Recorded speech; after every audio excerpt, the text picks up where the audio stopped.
तो दोस्तों ये है दूरबीनी की एक खास मजेदार वीडियो और आज आप देखने वाले हैं हजारों लाखों शिप्स को एक मुल्क से दूसरे मुल्क कैसे एक्सपोर्ट किया जाता है।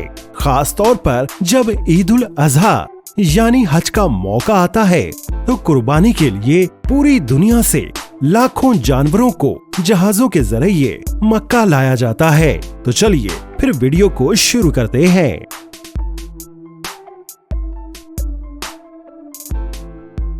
आप में से बहुत से लोग जानते ही होंगे, लेकिन बहुत से इस बात से बिल्कुल अनजान हैं कि जानवरों को भी हवाई जहाज के जरिए एक्सपोर्ट किया जा सकता है। बहुत से बड़े बड़े फार्म से हर साल लाखों की तादाद में जानवरों को दूसरे ममालिक में एक्सपोर्ट किया जाता है। इसके साथ साथ इनको ईद के अलावा भी मीट, लेदर और नए फार्म्स बनाने के लिए भी इनको बहरी और हवाई जहाजों से भेजा जाता है।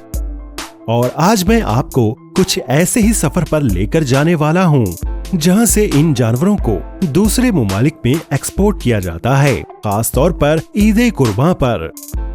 यहाँ एक खास मैकेनिज्म के जरिए इन भेड़ों को ट्रक में लोड किया जा रहा है, जिसकी मदद से ये खुद ब खुद ट्रक में लोड हो रही हैं।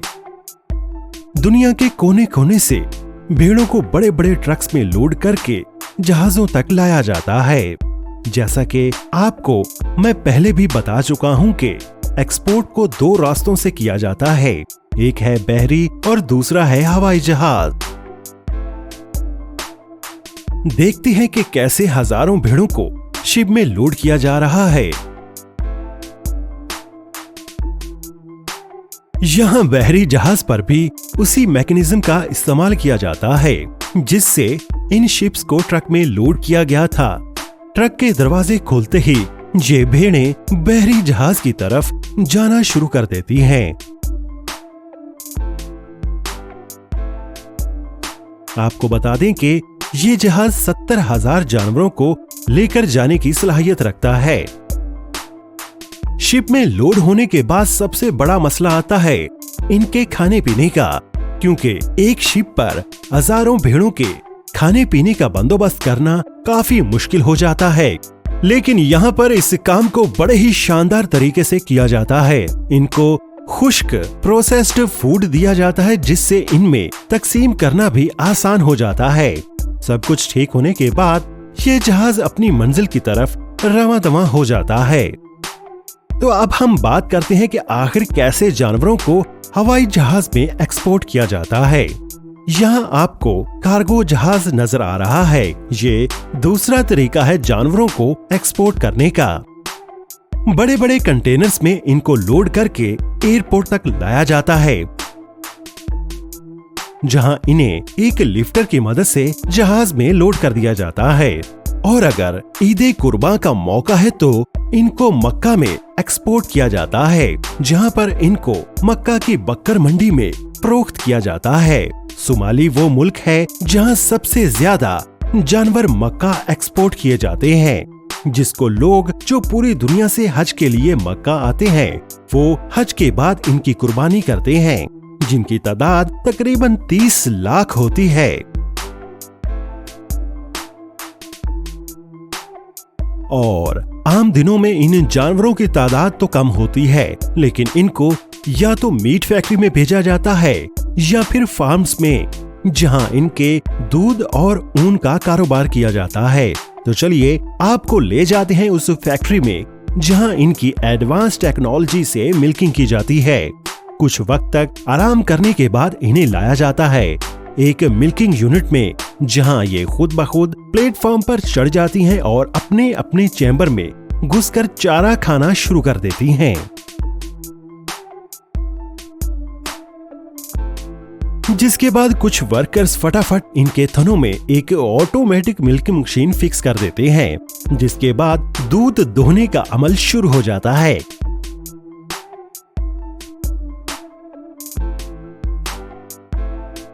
जिसमें ये रोटेटिंग प्लेटफॉर्म जिस पर भेड़ें खड़ी होती हैं वो लगातार घूमता रहता है और दूध को निकालता रहता है। कुछ देर के बाद ये मशीन अपने आप थनों से अलग हो जाती है और सारा दूध एक जगह इकट्ठा कर लिया जाता है। जिसको बाद में पेस्चराइज करके डिब्बों में पैक करके मार्केट में बेचने के लिए भेज दिया जाता है। अब बात करते हैं कि इसको फैक्ट्री में कैसे प्रोसेस किया जाता है। दोस्तों, मटन को पूरी दुनिया में बहुत से लोग बहुत पसंद करते हैं। पूरी दुनिया में लोग इसको शौक से खाते हैं, चाहे वो मटन नेहारी हो, बिरयानी और कबाब, सभी को बहुत पसंद होते हैं। आपको इनमें से क्या पसंद है हमें कमेंट में जरूर बताइएगा। मगर क्या आप जानते हैं कि मटन को ज़िबा खाने में कैसे तैयार किया जाता है? आज तक आपने इसको बाजार में बनी शॉप्स और मीट मार्केट में बनते हुए देखा होगा। आइए आज आपको दिखाते हैं कि आखिर इस मटन को मीट फैक्ट्रीज में कैसे तैयार किया जाता है। इनको ट्रकों में लोड करके ज़िबा खानों तक पहुंचाया जाता है, जिसके बाद गाड़ी को फैक्ट्री में अनलोड करते ही इन जानवरों को एक लाइन में छोड़ दिया जाता है, जहां से गुजरते हुए वो फैक्ट्री के मेन हिस्से में पहुंचते हैं, जहां इनको सबसे पहले ज़िबा किया जाता है और उस जगह पर सफाई का बहुत ज्यादा ख्याल रखा जाता है। ज़िबा करने के बाद इनको एक हुक कन्वेयर पर लटकाया जाता है ताकि इनका सारा ब्लड नीचे बह जाए।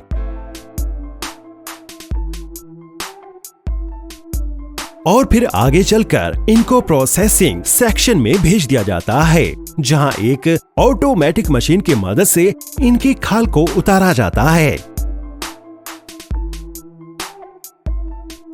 और जिससे बाद में लेदर को बनाया जाता है। और अगर आप जानना चाहते हैं कि लेदर को फैक्ट्री में खाल से कैसे बनाया जाता है, तो इस वीडियो पर 20,000 लाइक्स पूरे होने पर मैं इस पर वीडियो बनाऊंगा, जिसके बाद गोश्त को अच्छी तरह से धोकर साफ किया जाता है और एक वर्कर इसके सेंटर में से इसको काटकर 2 हिस्सों में अलग कर देता है, जिसके बाद इस गोश्त को अच्छी तरह से चेक कर लेने के बाद इस पर लेबल लगाकर आगे भेज दिया जाता है और दूसरे हिस्सों को भी साफ करके अलग अलग पैक किया जाता है और उन्हें अलग ही सेल किया जाता है,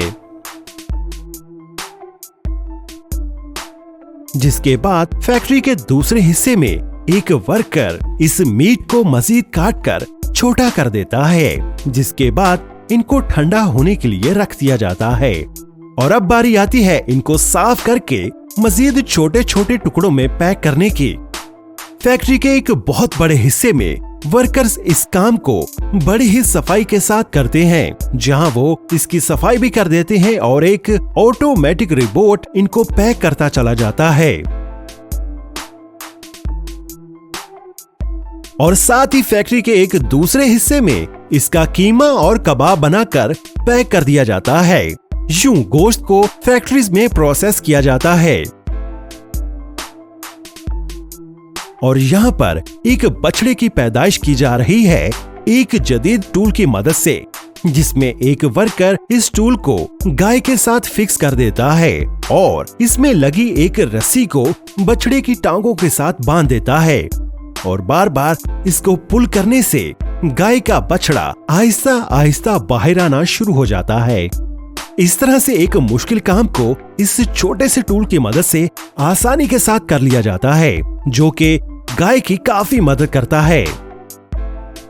तो दोस्तों, आज की वीडियो में सिर्फ यहीं तक। अगर आपने इस वीडियो को एंजॉय किया और मुझे यकीन है कि आपने किया ही होगा, तो कंजूसी किस बात की, एक लाइक तो बनता है और अगर आप उससे भी ज्यादा मेहरबान हो तो सब्सक्राइब भी कर दीजिए और साथ ही बेल आइकन पर भी प्रेस कर दीजिएगा, क्योंकि आप में से 80% दोस्त वीडियोस तो देखते हैं लेकिन सब्सक्राइब नहीं करते। सब्सक्राइब से वीडियो सीधी फौरन आपके मोबाइल में पहुंच जाती हैं। तो बहुत शुक्रिया और सबको एडवांस ईद मुबारक।